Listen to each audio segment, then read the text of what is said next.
બનાસકાંઠા અને પાટણ જિલ્લાના 110 ગામોના ખેડૂતોને સિંચાઈ માટે પાણી પૂરું પાડતો દાંતીવાડા ડેમ આ વર્ષે વરસાદ ખેંચાઈ જવાના લીધે કોરો ધાકોર બની ગયો છે અને સમગ્ર ગુજરાતની સાથે સાથે બનાસકાંઠા જિલ્લામાં પણ વરસાદની અછત સ્પષ્ટ જોવા મળી રહી છે। બનાસકાંઠા જિલ્લાના સૌથી મોટા જળાશય દાંતીવાડા જળાશયમાં આ વર્ષે વરસાદ ખેંચાઈ જવાના લીધે ડેમના તળિયા દેખાવા લાગ્યા છે।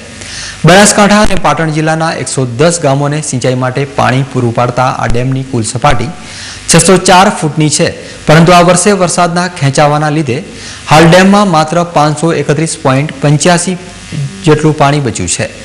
ચોમાસાની ઋતુની શરૂઆત થયાને 15 દિવસ જેટલો સમય વીતી ગયો હોવા છતાં હજુ સુધી વરસાદનું આગમન થયું નથી, જેના લીધે બનાસકાંઠા જિલ્લામાં પીવાના પાણીની અને ખેતી માટેના પાણીની સમસ્યા સર્જાઈ ગઈ છે।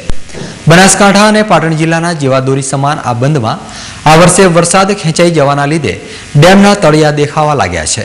ત્યારે જો આગામી સમયમાં હવે વરસાદ આવવામાં વિલંબ થશે તો ઉત્તર ગુજરાતના આ જિલ્લાઓની હાલત હજુ પણ ખરાબ થવાની શક્યતા છે। દાંતીવાડા ડેમમાં વધુમાં વધુ લેવલ ગઈ સાલનું 568.35 હતું અને ટોટલી પાણી માઉન્ટ આબુ ઉપરના મોટા ભાગમાંથી આવે છે। અરવલ્લીની જે ગિરમાળાના જે પહાડો કહેવામાં આવે છે ત્યાંથી આ મોટા ભાગનું પાણી આવે છે અને સ્વરૂપગંજ ડેમ રાજસ્થાન ઉપર આવેલો છે, એમાંથી પણ આ મોટા ભાગનું પાણી આવે છે દાંતીવાડા ડેમમાં। અત્યારે ડેમનું રૂલ લેવલ આજની તારીખમાં તો કારણ કે દર મહિનાનું રૂલ લેવલ આપવામાં આવે છે।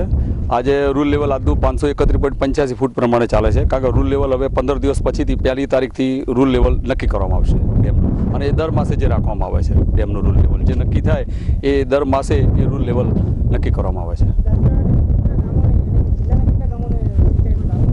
ટોટલી 110 ગામને લાભ મળે છે સિંચાઈનો, અને પાટણના 49 અને બનાસકાંઠાના 61 ગામો, આમ કુલ થઈને 110 ગામને લાભ મળે છે। બનાસકાંઠાનો સૌથી મોટો બંધ એટલે દાંતીવાડા ડેમ। હાલ આપણે જે સ્થળ પર ઊભા છીએ તે સ્થળ છે દાંતીવાડા ડેમનું। આ વર્ષે વરસાદ ખેંચાઈ જવાના કારણે ડેમના તળિયા દેખાવા લાગી ગયા છે, જેના કારણે જિલ્લાના ખેડૂતોની ચિંતાઓ વધી ગઈ છે।